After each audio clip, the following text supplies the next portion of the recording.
Kayo po ba mga bossing ko ay isa sa mga namumblema dahil kayo po ay lagi na lamang pong walang pera? Ako po may tuturo sa inyo po mga bossing. Basta usapin pera, sipag at tiyaga po yan. Double time sa pagkayod at saka positive ka lamang. Huwag daing ng daing kasi kapag ikay daing ng daing, yan po mga bossing ko yung nagtatawag ka ng kamalasan. Kaya mas mainam, lagi nyo sasabihin, nako magkakaroon ako ng maraming pera. Huling paghihirap ko nito, kailanman hindi na ako mamumblema tungkol sa usapin ng pera. Ganun po mga bossing at huwag pong daing ng daing. Bagamat kadaing-daing nga nagaganap tunay na walang pera, huwag ibubukas sa bibig na wala kayong pera. Laging maraming pera, maraming darating na pera. Makakabayad sa lahat ng mga pagkakautang at kailanman na hindi na po kayo uutang pa. Ganun po mga bossing. At kayo po ay magkakaroon ng negosyo na dito na yayaman. Ganun po mga bossing ang mga pagwiwish. Kailangan mga magaganda at kalimutan ang mga pangit na salitain. Ako dati-dati mga bossing, nako, lagi na ako negatibo, lagi ko inaaway ang mister ko, lagi ko sinisisi sa buhay po namin mga bossing.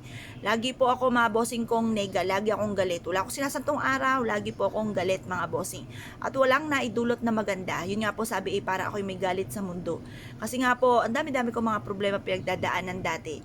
At yun po, lagi ko i-maintain sa aking isipan na malas, ayun, walang nangyari kundi malas. Kaya binago ko po ito. Ako po hindi nakakalimot magdasal tuwing umaga, lagi ako nagtatapon ng mga kamalasan, nagwi-wish pa ng mga magagandaan sinasabi. Bagamat paminsan ay nagagalit pero hindi mini-maintain sa puso't isipan ang galit. Isang bigla ang galit tapos na maya-maya makalipas lang ng ilang minuto, magkakape lang ako, titimplahan ako ng pamilya ko ng kape, okay na po ako mga bossing. Yung mga ganon kasi dati mini-maintain ko sa isipan ko, naku wala akong pakalang kahit magalit ka sa akin, yung mga ganyan mga bossing. Pero hindi naman pwede na ipiplease mo yung sarili mo. Basta pag ikaw po ay sa isipan mo hindi ka galit sa kanya, pag nakita mo siya, binati mo siya, wala kang sama ng loob, nasa inyo naman ang pagpapala. At huwag isipin ng isipin po yun, magiging okay din ang lahat. Ngayon pa mga bossing, kasi kaya ako sinasabi muna, kasi minsan hindi natalab yung mga kahilingan kapag po ang sitwasyon ay daing ka ng daing, hindi mo binabago sa inyong pag-uugali yung mga ganon. Kaya kailangan baguhin po natin. Kahit kadaing-daing pamumpuyan mga bossing ko, ay wag yung sasabihin dahil nagtatawag kayo ng kamalasan. Ngayon pa mga bossing, ito po yung ating bawang. At ganoon din syempre ang ating pong tubig. Magwi-wish po tayo na mula sa ating pong puso. Sabihin po natin sa pamamagitan nito ay magtutuloy-tuloy na ang pasok ng swerte.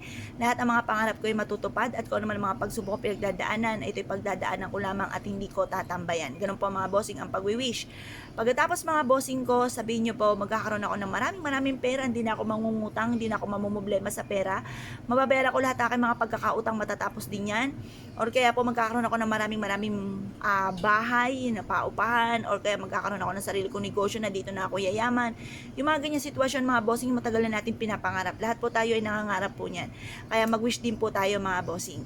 Tapos mula sa ating pong puso't isipan, makakamtan po natin ito. Pagtapos ihulog nyo po siyang ganyan mga bossing, at hayaan nyo lamang po siya dyan. Basta i-maintain na malinis ang ating pong tubig at yung ating bawang kailangan laging sariwa. Kapag po ito ay natuyo na, itapon nyo po yan.